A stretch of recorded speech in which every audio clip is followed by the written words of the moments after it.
pourquoi le BTS AG en alternance? Donc déjà d'une, c'est pour allier la théorie avec la pratique.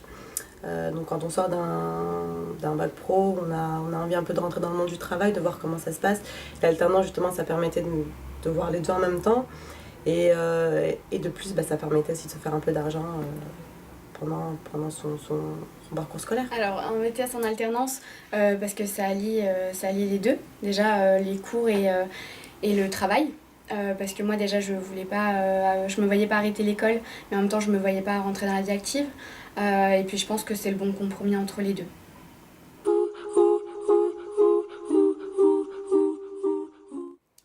Le BTS de l'Idrac, parce que Isabelle Adeline est venue faire de la pub entre guillemets pour l'Idrac dans notre lycée. Et puis je me suis lancée, même si j'y croyais pas. Et finalement, j'y suis. Pourquoi le BTS AG? Pour moi, c'était la continuité du mon bac pro. J'ai fait un bac pro comptabilité. Donc on touche un peu à tout. Donc on allie en même temps, il y a le professionnel et le général. C'est vrai qu'on a un peu plus de facilité au niveau du professionnel, sortant d'un bac pro. Et le BTS AG, vraiment, c'était assez polyvalent. Alors nous, on est en 3 jours entreprise, 2 jours à l'Idrac. C'est vrai que ça fait des semaines quand même assez chargées. Je sais que moi, au niveau de mon travail, on est quand même à 39 heures, donc ce qui nous fait 8h30, 18h. Après, c'est vrai qu'au niveau des cours, c'est assez chargé, mais en même temps, on a moins de temps de cours que ceux qui sont en formation continue. Après, c'est vrai que même la semaine, même quand on est au travail, il faut quand même penser à faire les cours, à travailler nos dossiers ou à justement prendre un peu d'avance et être... Donc voilà, c'est vraiment un travail régulier à faire sur toute la semaine. L'organisation, elle est un peu carrée. On n'a pas trop le choix puisqu'on doit allier les deux. Donc faut savoir gérer les cours et en même temps gérer le travail, rentrer du travail et bosser ses cours. Donc c'est pas facile, mais on essaye. Donc c'est un peu carré. Faut avoir une organisation, savoir quand on doit travailler, combien de temps, savoir pour pouvoir sortir le week-end aussi, avoir une vie sociale. Un petit peu. Mais ça va, après il y a les entretiens et quand on fait des stages, généralement on est un peu plus motivé sur les entretiens. Donc j'ai su faire les deux. En ce qui me concerne, donc il y avait un test d'anglais et un test de français. Donc le test d'anglais, ça s'est pas super bien passé parce que mon niveau d'anglais malheureusement il est pas super bien.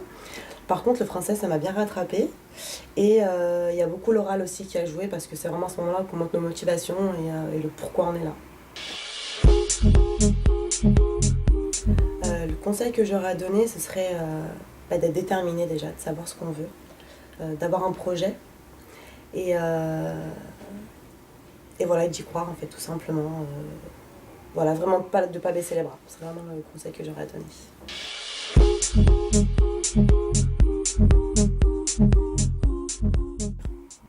Bien sûr, parce qu'après, chacun après a ses projets professionnels aussi, savoir s'ils veulent aller en alternance ou pas.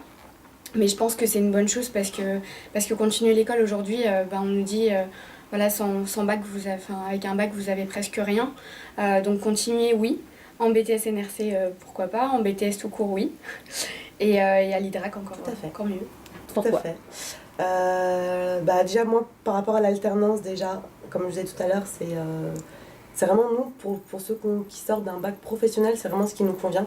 Surtout que le BTS assistant de gestion, on peut avoir des facilités au niveau du professionnel.